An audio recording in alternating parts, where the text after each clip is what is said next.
Hello friends, welcome to my channel. आज हम बात करने वाले एक्जिटा कॉटन शेयर के बारे में। ये स्टॉक को देखो मैंने पेनी स्टॉक के पोर्टफोलियो में ऐड किया है और ये स्टॉक को मैं कितना टाइम होल्ड करने वाला, देखो ऐसे तो लॉन्ग टर्म का मैंने सोच के ये स्टॉक को लिया है, लेकिन इसका फंडामेंटल और सारी चीजें मैं आपको यहाँ पर बताऊंगा, उसका बिजनेस बताऊंगा कि ये स्टॉक कितना देर या कितना साल दौड़ सकता है और कैसा नजर आ रहा है फंडामेंटली बिजनेस वाइज। तो ये सारी डिटेल हम ये वीडियो के अंदर देखेंगे, तो वीडियो एंड तक देखो और वीडियो अच्छा लगेगा तो जरूर चैनल को सब्सक्राइब करना। Thank you. तो दोस्तों, ये है एक्सिटा कॉटन का वेबसाइट और ये यहाँ पर हम इसके बिजनेस के बारे में जानेंगे।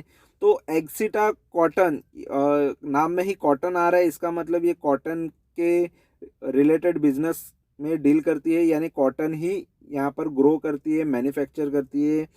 तो यहाँ पर देख सकते हो, तो एक्चुअली कॉटन को ग्रो ही किया जाता है। यहाँ पर प्लांट्स देख सकते हो, ठीक है। तो यहाँ पर जो फार्मर्स है, तो यहाँ पर ये जस्ट गुजरात से नहीं है, तो काफ़ी डिफरेंट डिफरेंट एरिया से ये आते हैं इंडिया में से। तो उनसे ये बेस्ट क्वालिटी का कॉटन यहाँ पर ये प्रोड्यूस करते हैं, ठीक है। और अगर हम आगे देखेंगे तो यहाँ पर देखते हैं, तो ये है इनका यहाँ पर ये इनकी फैक्ट्रीज।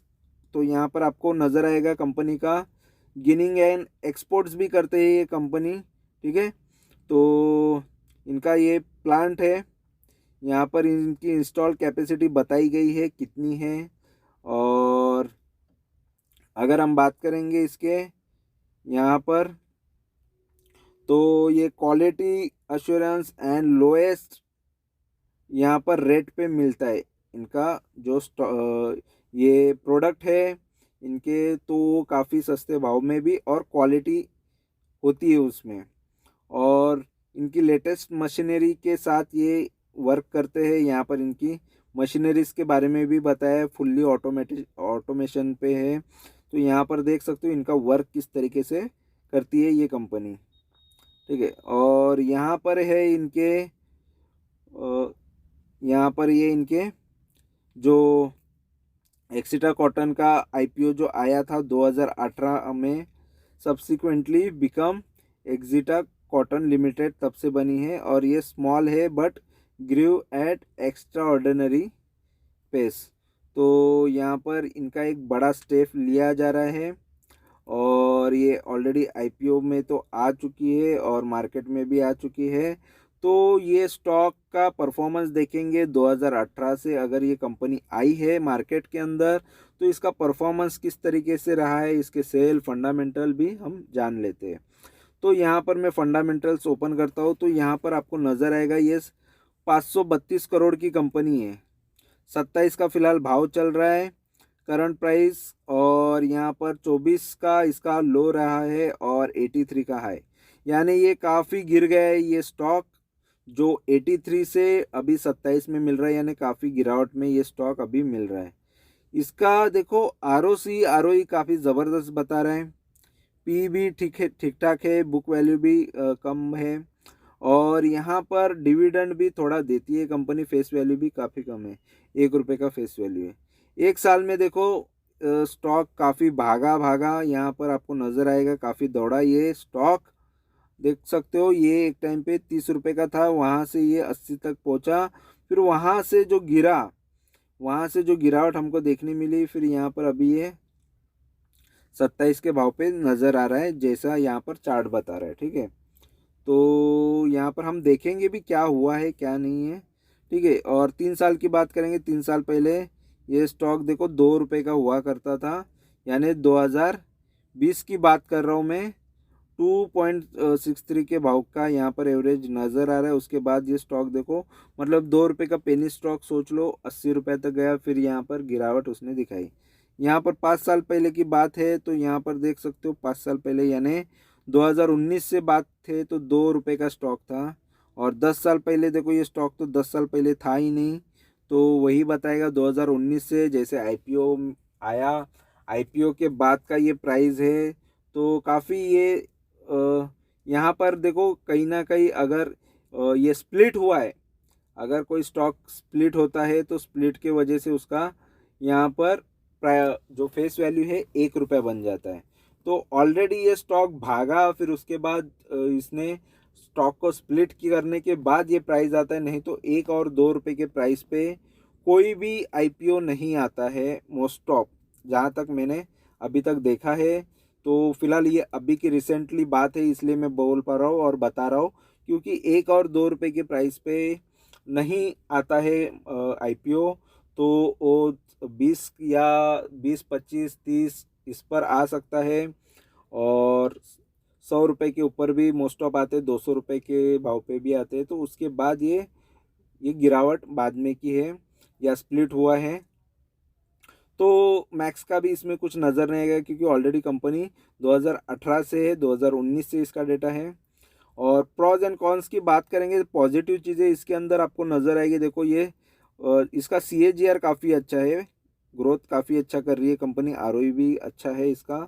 यहाँ पर इसका बुक वैल्यू का मैंने बताया, बुक वैल्यू कम है, और यहाँ पर ये प्रमोटर इसके कम होते जा रहे हैं। यहाँ पर 3-3.25% से कम हुए हैं प्रमोटर 3 साल के अंदर।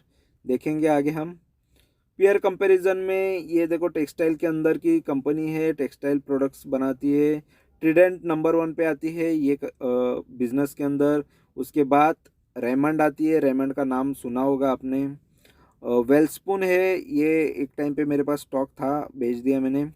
जिंदाल वर्ल्ड वाइड है, स्वान एनर्जी है, गो फैशन है, इसका भी आईपीओ आया था बीच में, और गर्वरे टेक है, और यहाँ पर एक्सिटा कॉटन काफ़ी कम है, नीचे है 531 का इसका मार्केट कैपिटल के वजह से।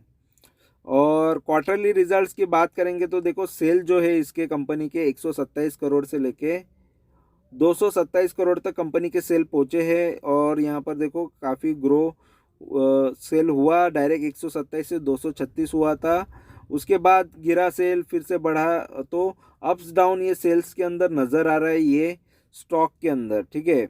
और एक्सपेंसेस भी उसी हिसाब से हो रहे हैं, और प्रॉफिट भी देखेंगे तो प्रॉफिट भी कम ज़्यादा आपको नज़र आएगा। तो फिलहाल यहाँ पर प्रॉफिट चल रहा है 5.25 करोड़ का, यानी 5.75 करोड़ का यहाँ पर कंपनी ने नेट प्रॉफिट किया है। तो यहाँ पर अगर हम आगे देखेंगे तो प्रॉफिट एंड लॉस में 2018 से अगर डेटा देखते हैं तो सेल्स जो रहे 123 करोड़ से अभी यहाँ पर 550 करोड़ तक कंपनी के सेल रह चुके हैं। देखो 2022 में कंपनी ने काफ़ी अच्छे सेल किए थे, 818 तक किए थे, 818 करोड़ का। अभी यहाँ पर मार्च 2023 में सेल कम हुआ है, ठीक है। और नेट प्रॉफिट की बात करेंगे तो देखो 123 करोड़ में से कंपनी ने जस्ट 1 करोड़ का प्रॉफिट किया था। 2019-20 में तो कोई प्रॉफिट ही नज़र नहीं आ रहा है। और मार्च 2021 में 4 करोड़ का प्रॉफिट है, 2022 में 15 करोड़ का प्रॉफिट है, 2023 में 17 करोड़ का।